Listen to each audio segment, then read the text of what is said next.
ఓం శ్రీ మాత్రే నమః. ఓం శ్రీ వారాహీదేవ్యై నమః. నేను ఇప్పుడు చెప్పబోయే స్తోత్రం రాత్రి 10 గంటల నుండి 2 గంటల మధ్యలో చేస్తే ఈ తల్లి తీర్చని సమస్య అంటూ ఉండదు. ముఖ్యంగా తగాదాలు, అనుకోకుండా వచ్చిన ఆర్థిక ఇబ్బందులు, శత్రుభయం, అనారోగ్య సమస్యలు, ఇలా ఏదైనా ఈమె అనుగ్రహంతో పరిష్కరించబడుతుంది. అయితే వారాహి తల్లి అనుగ్రహం కోసం ఈమెను రాత్రిపూట ఎక్కువగా ఆరాధించాలి. ముఖ్యంగా అనారోగ్య సమస్యలతో ఉన్నవారు, ఆర్థిక ఇబ్బందులు పడుతున్నవారు ఈ స్తోత్రాన్ని భక్తి శ్రద్ధలతో పఠించడం వల్ల ఆ తల్లి ఎప్పుడు రక్షణ కవచంలా ఉండి రక్షిస్తూ ఉంటుంది. ఎవరు పఠించినా వారికి తీవ్రంగా ఉన్న కష్టాలన్నీ తొలగిస్తుంది. అకాల మృత్యువాత పడకుండా రక్షిస్తుంది.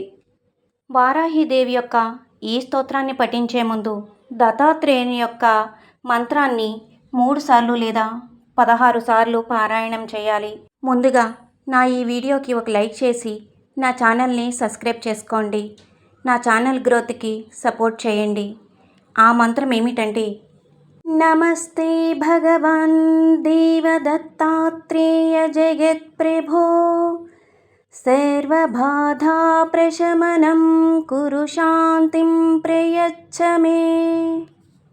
భక్త మనోరథ సర్వఫలప్రద శ్రీ వారాహి స్తోత్రం.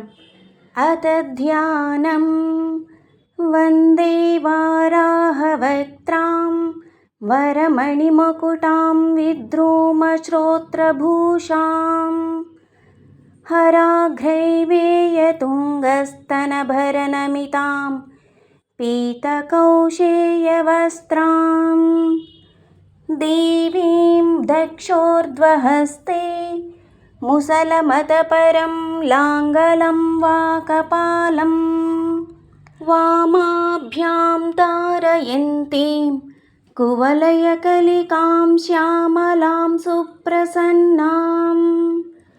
నమోస్తు దేవి వారాహి జయైకారస్వరూపిణి, జయ వారాహి విశ్వేశి ముఖ్యవారాహి తే నమః. వరాహముఖి వందే త్వాం అంధే అంధిని తే నమః. సర్వదుష్టప్రదుష్టానాం వాక్స్తంభనకరే నమః. నమస్తంభిని స్తంభే త్వాం జృంభే జృంభిణి తే నమః. రుంధే రుంధిని వందే త్వాం నమో దేవేశి మోహిని. స్వభక్తానాం హి సర్వేషాం సర్వకామప్రదే నమః.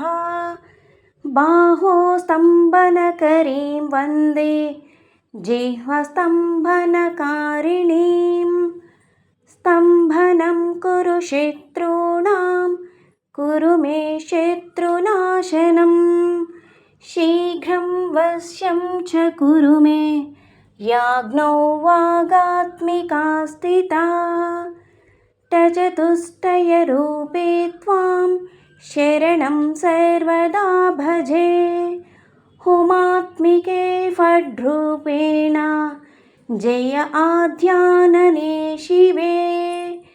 దేహి మే సకలాన్ కామాన్ వారాహి జగదీశ్వరి. నమస్తుభ్యం నమస్తుభ్యం నమస్తుభ్యం నమో నమః. ఇతి భక్తమనోరథ సర్వఫలప్రద శ్రీ వారాహి స్తోత్రం సంపూర్ణం. లోకా సమస్తా సుఖినో భవంతు. ఓం శాంతి శాంతి శాంతి. నా ఈ వీడియో కనుక మీకు నచ్చినట్లయితే లైక్ చేయండి, షేర్ చేయండి, సబ్స్క్రైబ్ చేయండి.